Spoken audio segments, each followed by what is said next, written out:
আসসালামু আলাইকুম রহমতুল্লাহি ওবরাকাতু। সুপ্রিয় আলোর প্রত্যেক দর্শক মণ্ডলী, আশা করি সকলেই ভালো আছেন। তো আমি আজকে আপনাদের সামনে দ্বিতীয় পর্ব নিয়ে আবারও হাজির হয়েছি। সেটা হচ্ছে আজকের পর্বে আমি শেখাবো লিসান। লিসান অর্থ জিহ্বা। আগের পর্বে আমি হালক শিখিয়েছিলাম। তো আশা করি আগের পর্বে যা শিখিয়েছি অবশ্যই কিছু না কিছু ফায়দা পেয়েছেন। আমার যোগ্যতা নেই, আমি শুধু মানুষকে একটু শিক্ষাদান করতে পারি, এটা আমি অনেক কিছু মনে করি। তবে আমার আজকের আমার আজকের আলোচ্য বিষয় হচ্ছে লিসান। লিসান হচ্ছে জিহ্বা, বুঝছেন? লিসান হচ্ছে আরবি ভাষা এবং জিহ্বা হচ্ছে বাংলা ভাষা। তো যাই হোক, মূল উদ্দেশ্যে চলে যাই। জিহ্বা দ্বারা আমরা কয়টা হরফ উচ্চারিত করতে পারি? জিহ্বা দ্বারা আমরা মোটমাট কয়টা হরফ উচ্চারিত করতে পারি এবং মাখরাজ এই জিহ্বায় আছে সেটা আমরা জানবো। তো চলুন মূল ভিডিও শুরু করা যাক। এই জিহ্বাকে আমরা 5টা ভাগে বিভক্ত করব। কয়টা ভাগে? 5টা ভাগে। জিহ্বার গোড়া, জিহ্বার পেট, জিহ্বার বুক, জিহ্বার গলা, জিহ্বার মাথা, ঠিক আছে? আবার উপরের যে তালু, মানে জিহ্বার উপরের যে গোড়ার কথাগুলো বুঝবেন, ঠিক আছে? আগে কথাগুলো বুঝবেন, তারপরে ইনশাল্লাহ আপনার কমেন্ট মতামত জানাবেন। তো আগের যে বুঝতে হবে যে উপরের যে বরাবর যে তালুর ভাগ আছে। জিহ্বার তালুর উপরে গোড়া আছে, মাথা আছে, হ্যাঁ, তারপরে আছে, গলা আছে, পেট আছে, উপরে তালুরও পেট আছে, গলা আছে, ঠিক আছে? এটা বিভক্ত করতে হবে। এখন বুঝে নিন যে জিহ্বা, ঠিক আছে, জিহ্বার এই গোড়ালি থেকে আমরা কয়টা হরফ উচ্চারণ করতে পারি? সেটা হচ্ছে 2টা হরফ। কয়টা হরফ ভাই? 2টা হরফ। বুঝে নিন, জিহ্বাকে আমরা 2টা হরফ উচ্চারিত করতে পারি, ঠিক আছে? একটা হরফ একটু একটু আগে, কিন্তু এটা জিহ্বার গোড়ালি থেকেই পড়ে। এই দেখেন, কফ কাফ, ঠিক আছে? কফ কাফ। কাফ জিহ্বার গোড়া থেকে একটু আগে বাড়িয়া, কিন্তু জিহ্বার গোড়ার ভিতরে পড়ে। কফ জিহ্বার গোড়া, তার বরাবর উপরে, তার বরাবর উপরের তালু, মানে তার বরাবর যে উপরের তালুটা রয়েছে ওইটাও তালুর, মানে ওইটা হচ্ছে তালুর গোড়া, ঠিক আছে? তার বরাবর যে উপরের তালুটা রয়েছে ওইটা হচ্ছে তালুর গোড়া, আর যে জিহ্বার গোড়া আমরা ওইটা হলো জিহ্বার গোড়া। তো তার বরাবর উপরের তালুর সঙ্গে মিশাইয়া কি হয়? কি উচ্চারিত হয়? কফ। এবং জিহ্বার গোড়া থেকে একটু বাড়িয়া কি উচ্চারিত হয়? ক্যাফ। এবার কফ, এ কফ কিন্তু কলকলার হরফ। এটা আমরা অনেকে মানে ঠিকভাবে খেয়ালভাবে নিই না, অথচ কফ হচ্ছে কলকলার হরফ। যেমন একটা কলকলার একটা আয়াত পড়ি,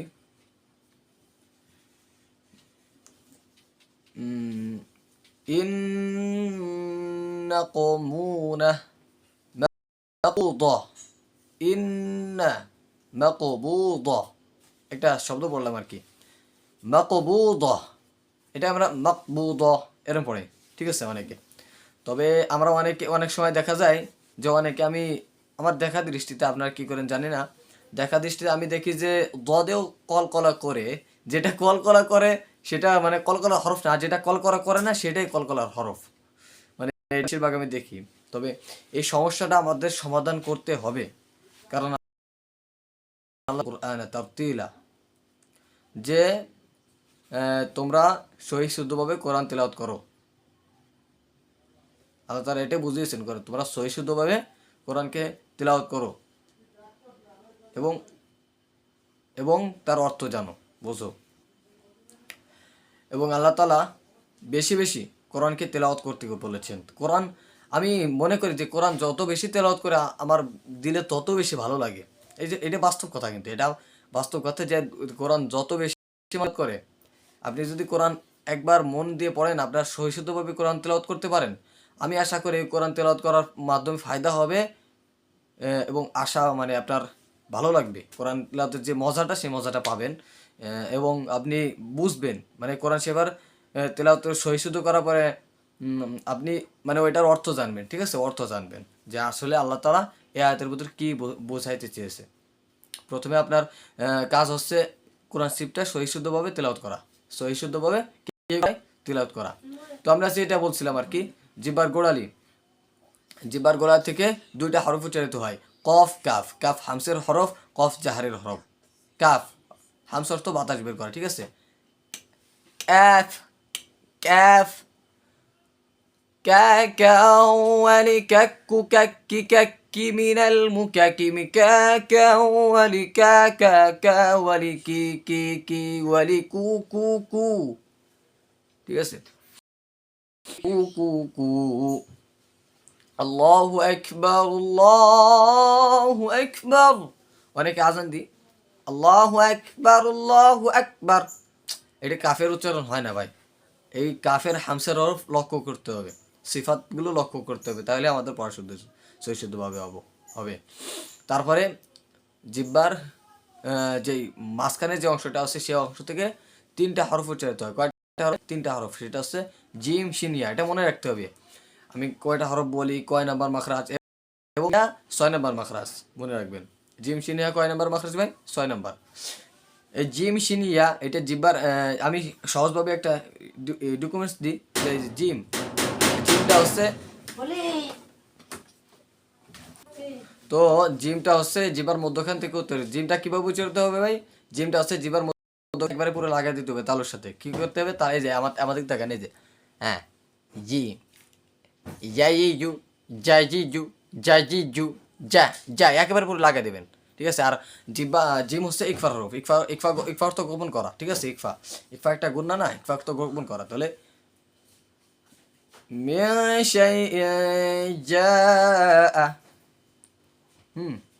একটা উদাহরণ দিলাম।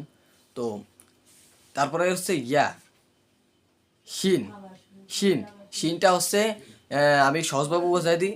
ধরেন এই যে জিব্বাটা, এখন এই জিব্বার আশেপাশের যে অংশটা আছে এটা দ্বারা আপনার মনে করেন এই এরকম ভাবে লাগাই দেবেন। হ্যাঁ, এরকম ভাবে লাগাই দেবেন। দেওয়ার পরে তারপরে আপনার করণীয় হচ্ছে যে এই জিব্বাটারে এরকম ভাবে কি করবেন, এই জিব্বার আশেপাশে যে অংশটা আছে অংশটাকে এরকম ভাবে মানে ঘষে ফেলাবেন নরম ভাবে, মানে লাগাবেন। লাগার পরে এটাও নরম ভাবে রাখবেন। আছে আমার সাথে সাথে করেন। শিন শাশিশু শাশাওয়ারি শাশু শাশি শাশি মিনাল মুশাশিমি শাশাওয়ারি শাশা। তারপর কি ইয়া হচ্ছে মানে একটা আনুমানিক, মানে একটা হরফ, ঠিক আছে। এটা মনে করেন আপনি একটা ক্ষুদ্রতম ভাবে দেখলেও হয়। ইয়া হচ্ছে মনে করেন আপনাদের মনে করেন যেরকম অন্তস্থ বাংলায় অন্তস্থ ওইরকম, তবে ওইটা হরফটা অন্যরকম উচ্চারণ হবে, মানে ওইটা হলো অন্যরকম ভাব কিন্তু হরফটা অন্যরকমের। দেখেন ইয়া ওটা হচ্ছে এই জায়গায় মিশেবেন না, জিবার মধ্যখানে পৃথক থাকবে, মানে এই জায়গায় মিশবে না, ঠিক আছে, এরকম থাকবে। ইয়া ইয়া ইয়া ইয়া ইয়া ইউ ইয়া ইউ يا ولي من المويم يا ولي يا। তারপরে কি? তারপরে জিব্বার বুক থেকে কয়টার উচ্চারিত হয় ভাই? সদেসিন যা। হ্যাঁ, জিব্বার বুক থেকে উচ্চারিত, এই যে 3টা হরফ, ঠিক আছে। সদেসিন যা 13 নম্বর মাখরাজ। সদেসিন যা, এটা হলো জিব্বার মুখ থেকে। হ্যাঁ, সদ কিভাবে উচ্চারণ করবো? সদ কিসের হরফ? সদ হচ্ছে ইকফার হরফ, এবং সদ মোটা হরফ। সদ তদ এটা হচ্ছে ইস্তেআলার হরফ। সদ তদ খ গাইন কফ হরুফ ইস্তেআলা, ঠিক আছে। ইস্তিতালাত এটা হলো ইস্তেআলার হরফ সদ। এই যে দেখেন والصائمين والصائمات والصائمين والصائمات والحافظين والحافظات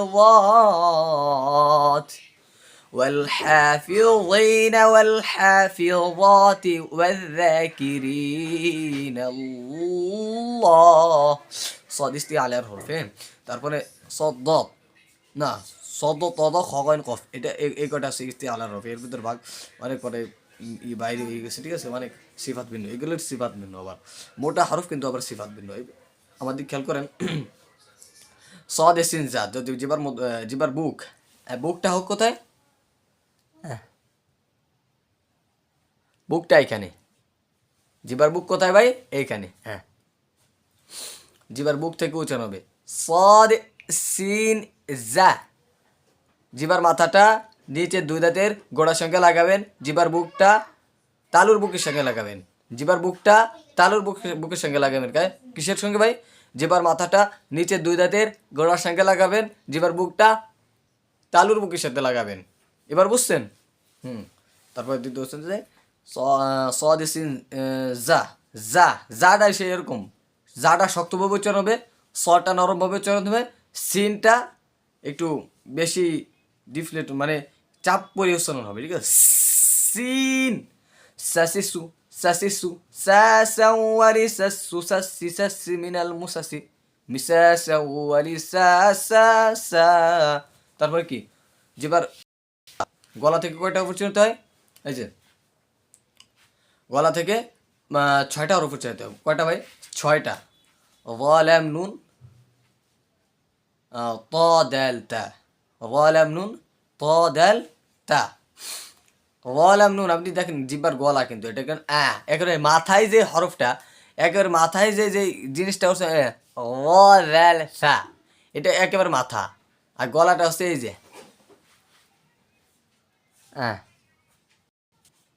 আমি আমার কথাটা বুঝছেন? এই যে গলা, তো এই গলা থেকে উচ্চারণ হবে এই যে প দেল তা। প দেল, ত মোটা হরফ, তা পাতলা, হ্যাঁ দাল পাতলা, ঠিক আছে? দাল পাতলা, দালের উপর একটু বেশি চাপ পড়ে পাতলাভাবে, তায়ের উপর একটু মনে করেন হামসের হরফ বাতাসভাবে চাপ পড়ে পাতলাভাবে, বাতাসভাবে চাপ পাতলাভাবে চাপ পড়ে। ত তটা হচ্ছে মোটা করে পড়তে হয় এবং মিশে পড়তে হয়, একটু বেশি পায়ের উপরে এবং মোটা করিয়া পড়তে হয়। বুঝতে পারছেন আশা করি। তো এই সিফাতগুলো, এই তয়ের সিফাত হচ্ছে জাহার, তয়ের অনেকগুলো সিফাত রয়েছে এবং তায়ের সিফাত হচ্ছে হ্যামস অথবা বাতাস বের করা, এটা জানেন সবাই। এবং দাল, দালের সেফ, দালের সিফাত ও জাহার, ঠিক আছে? এবং তারপরে হচ্ছে জিব্বার মাথা, জিব্বার মাথা থেকে কয়টা হরফ উচ্চারিত হয়ে যাবে? ওয়াদাল থা, ওয়াদাল থা। এই তিনটা হরফ, এই তিনটা হরফকে মনে করেন একটু পাতলাভাবে উচ্চারণ করে দেবে। ওয়াদাল থা, কিছুটা মোটা কিছুটা পাতলা, মানে একটা হরফ মোটা ওয়াদাল থা, দুইটা হরফ পাতলা, একটা হরফ মোটা দুইটা হরফ পাতলা। ওয়াটা লাগানোর পরে একটু মোটাভাবে উচ্চারণ করতে হবে, মানে পাতলা, মানে পাতলাভাবে লাগাবেন মোটাভাবে উচ্চারণ করবেন।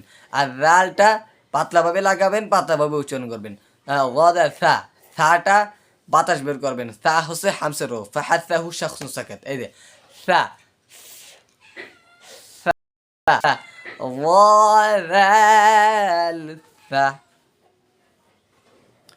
তো এই কয়টা হচ্ছে জিবার ভাঙাংশ, ঠিক আছে? এই যে তো এই জিব্বার 5টা ভাগ এরকমভাবে মানে পড়ায় সাধারণত, মানে এটা হচ্ছে ছোটোখাটো একটা ট্রিক্স, ঠিক আছে? এরপরে আপনি মনে করেন যেটাই করবেন, ধরেন আপনি ওই এই সিফাতগুলো একটু জানিয়ে নেবেন এই কটার। আমি ইনশাল্লাহ এই 2-3 পর্ব পরে এই সিফাতগুলো আমি বলবো।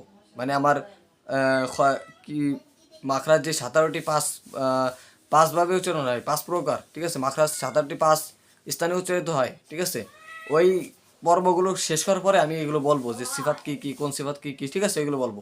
এটা হলো সাধারণ জ্ঞান দিলাম, জিহ্বা গলা এগুলোর আর কি ভাগ ভাগ দিলাম আর কি, ঠিক আছে? তো 17টি মাখরাজ 5 স্থানে অবস্থিত হয়, ঠিক আছে? এইগুলোর বিষয়ে আমি আলোচনা করলাম। হালক লিসান ফাশাফাতুন খয়সুম জাউফি দাহান, হালক লিসান খয়সুম, ঠিক আছে? জাউফি দাহান, হালক লিসান শাফাতুন খয়সুম, হালক লিসান শাফাতুন খয়সুম জাউফি দাহান, এই 5টা, ঠিক আছে? লিসান, লিসানে বলে শাফাতুন, ঠোঁট নিয়ে আলোচনা করব। তারপর নাকের বাসি, জাউফি দাহান মুখের খালি জায়গা নিয়ে আলোচনা করবো ইনশাল্লাহ। তবে এর পরের পর্ব দেখার জন্য অবশ্যই আমার চ্যানেলটাকে সাবস্ক্রাইব করে রাখেন যারা এখনও সাবস্ক্রাইব করেননি। আর যারা আমার ভিডিওটা নিয়মিত দেখেন এবং দেখবেন, আশা করি তাদের জন্য দোয়া রইল মন থেকে। তার জন্য আমার ভিডিওটা দেখে কোনো উপকৃত যদি পান এবং আমার ভিডিওতে যদি কোনো ভুলভ্রান্তি থেকে থাকে অবশ্যই আমাকে সেটা ধরিয়ে দেবেন। আসলে আমার জবানে একটু জড়তা আছে তো এবং এই জন্যই আমার ঠোঁটে একটু বেঁধে বেঁধে যায়।